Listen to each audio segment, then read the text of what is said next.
It is the day that you guys have been waiting for. This is the fifth and final method that you can use to solve a quadratic, and it's called the quadratic formula.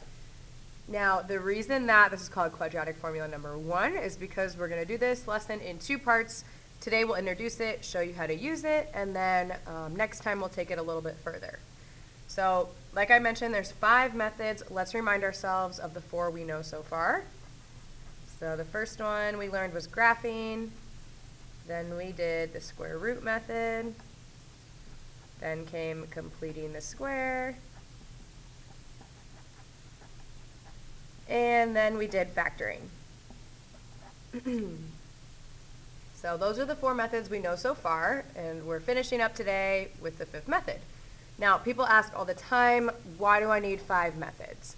Well, sometimes you have to realize that the first 4 methods, sometimes there are quadratics where none of them actually work to solve. So for example, this method this quadratic right here.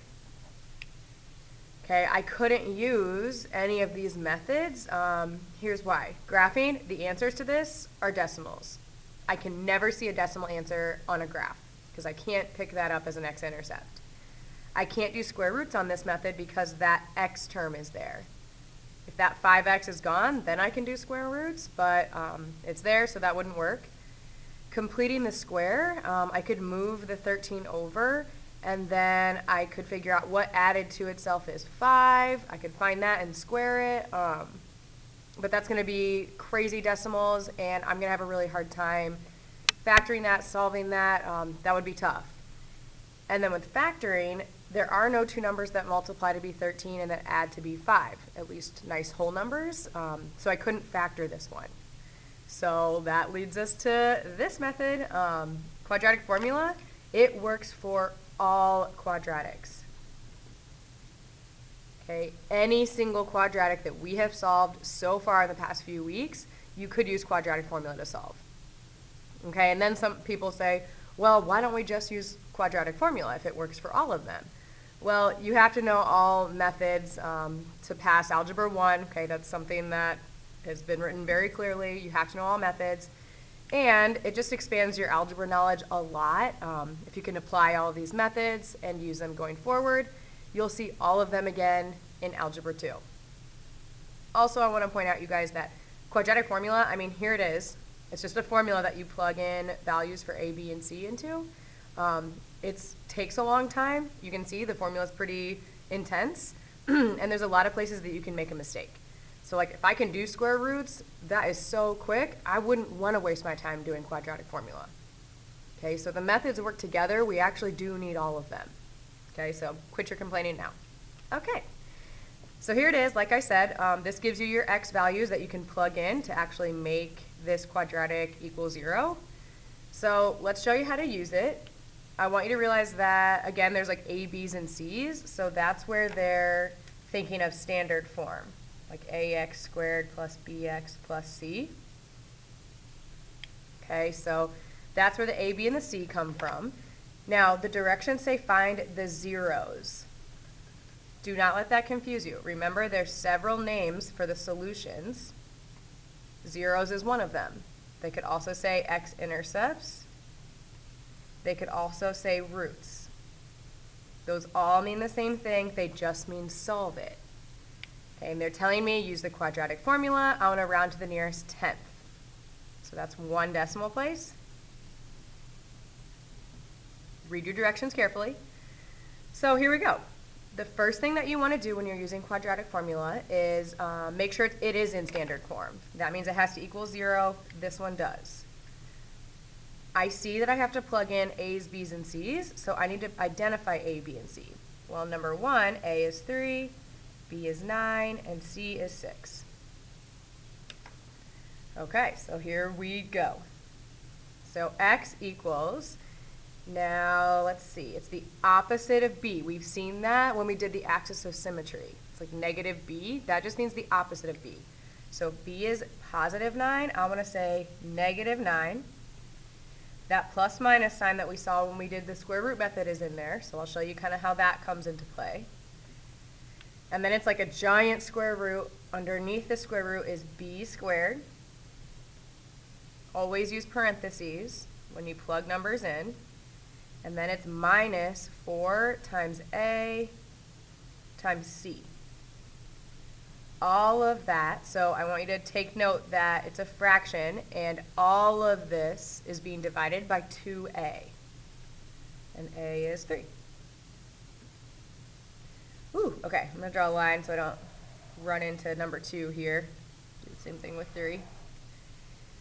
Here's how you work this out. You can't just plug this all into your calculator at once for several different reasons. If you do, you have to use a lot of sets of parentheses so your calculator does the order of operations correctly. Also, there's that plus or minus sign there. That symbol doesn't exist on my calculator, so you cannot plug all this in at the same time. What you have to figure out first is what's underneath the radical. Okay, so I'm going to make a note. Do first. Okay, you've got to figure out what sits underneath the radical. You need to use parentheses. If like the 9 would have been a negative value and you don't use parentheses, you are going to get the wrong number. And if you start off wrong, you will never, ever, ever get the correct solutions. Okay, so I'm going to plug it in exactly like I wrote it, parentheses and all. Don't type the square root, just type what's under it. Okay, so there's a 9 sitting under there. So it's negative 9 plus or minus the square root of 9 over, and I'm going to circle the bottom because you can do this too. So I'm going to say and this. So do this first and this. I know that 2 times 3 is just 6, so that's what sits on bottom. Okay, from there, you can figure out the square root. So this is a nice perfect square. The square root of 9 is just 3. So this is convenient. Here's what I have so far. Now notice, and the answer blanks give this away, and we've seen this before. There are usually 2 answers. So that's where this plus minus sign comes in. Okay, you're going to do 1, so I'm going to write myself a note. There's 2 answers. Dot, dot, dot. I write this entire weird fraction thing once using the plus sign, so negative 9 plus 3 divided by 6. And then I write it another time using the subtraction sign, negative 9 minus 3 divided by 6. Okay, now I can come to my calculator. I want to point out, common mistake. People plug it all in at the same time. You cannot do that. The order of operations will be off in your calculator. Your calculator will do 3 divided by 6 and then add negative 9. Okay, but you have to do the top number first. So I'm going to write this symbol here. You have to hit equals after you figure out the numerator. So negative 9 plus 3 is negative 6 on top.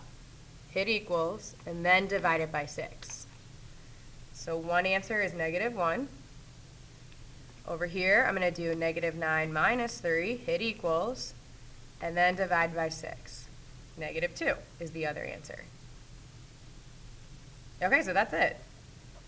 I want to point out that you can check your answers. Okay, for the sake of time, I'm not going to check all of them today. That'd make the video way too long. But you would check by coming back up. And let's say I do plug in negative 1 for x, plus 6, I should get 0. I want to check my second answer, so I'm just going to change the negative 1 to a negative 2, and I got 0. Okay, so these worked. Take the time to do that on a quiz or test if you are able to. It really does pay off.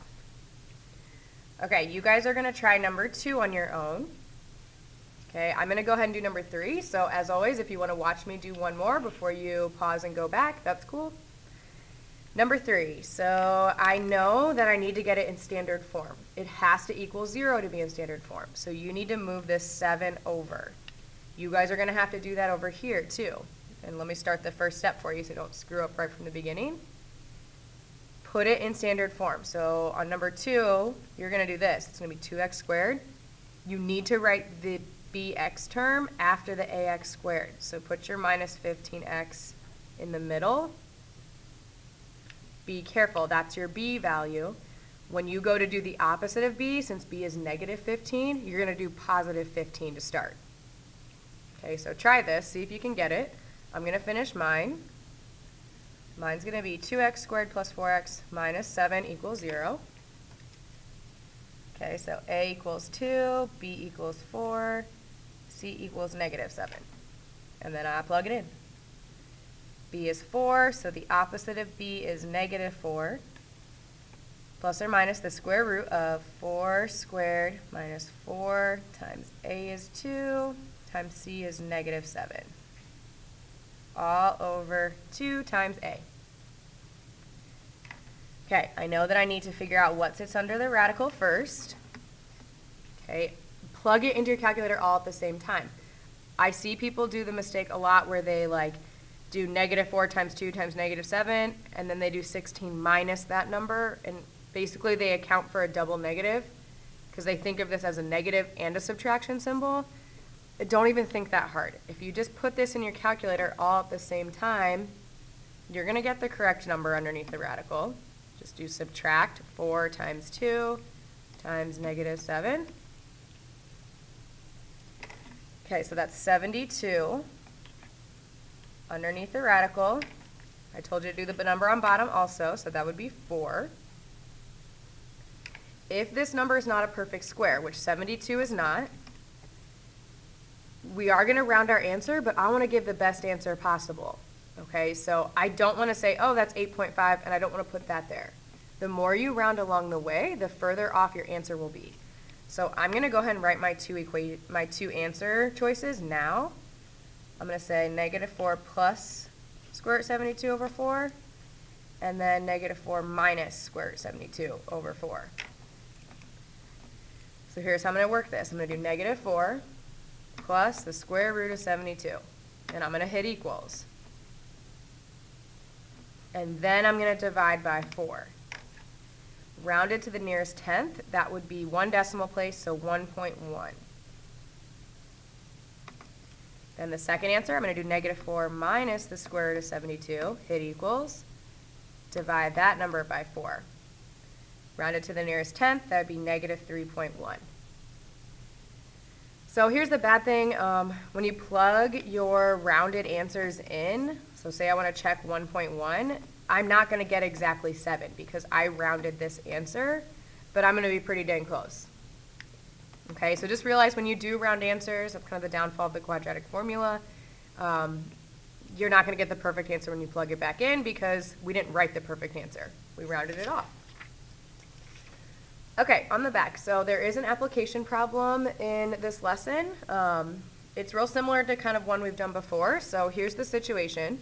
A child tosses a ball upward with a starting velocity of 10 feet per second from a height of 3 feet. The situation is modeled by this formula. This is what I care about. Realize the 10 and the 3, they're just explaining where the 10 and the 3 in the equation came from. Okay, focus only on the formula. Now, here's my lovely art skills. We've got a child. They've got a ball. They throw it in the air, and it hits the ground. So that makes sense. It should be an upside-down U, so perfect. Now, here's the question. If no one catches the ball, how long will the ball be in the air? Round your answer to the nearest hundredth. Okay, think about what we're trying to find. We're looking for a time because it says how long will the ball be in the air. So I need to solve for time, which is t. Okay. Ooh, this should say squared.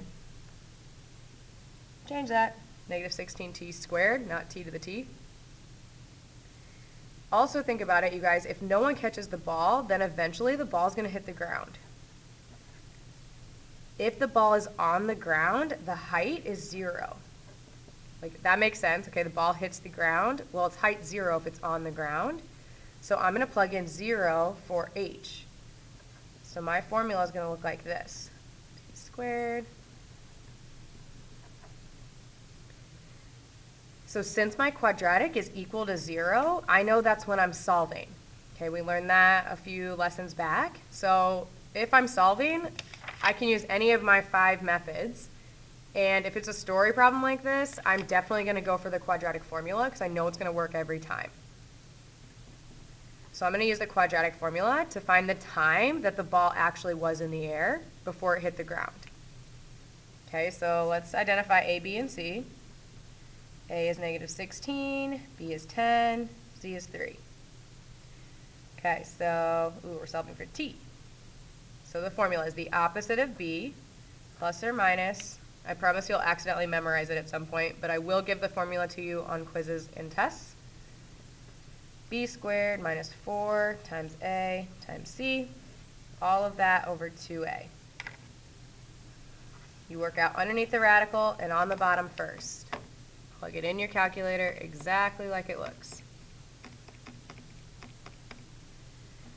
So that would be plus or minus square root 292 over, that's negative 32 on the bottom. Okay, I've got two answer choices. So I could do negative 10 plus 292 over negative 32, or negative 10 minus. Okay, let's plug them in. So 292 is not a perfect square. That's why I didn't put it in my calculator before I did this step. I want the best answer possible.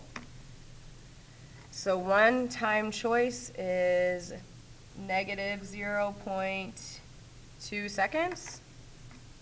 And then if I do the subtraction part, the other option is 0.8 seconds. Okay, so think about it. There's two options. Do they make sense, though? And we kind of address that down here. No, they don't. There's only one answer, and it's this one. 0.8 seconds. That's not very long, and that makes sense. I mean, if you throw a ball in the air, it's a child especially, it's not going to take very long to hit the ground. Now, think about why we throw out one of the answers. And we only say that there's one answer to this situation. Because there's typically two, but this one only has one. And that's because one of the solutions was negative. Okay, you cannot have negative time. I'm talking about seconds. That makes no sense. Okay, so throw that answer out, stick with the positive.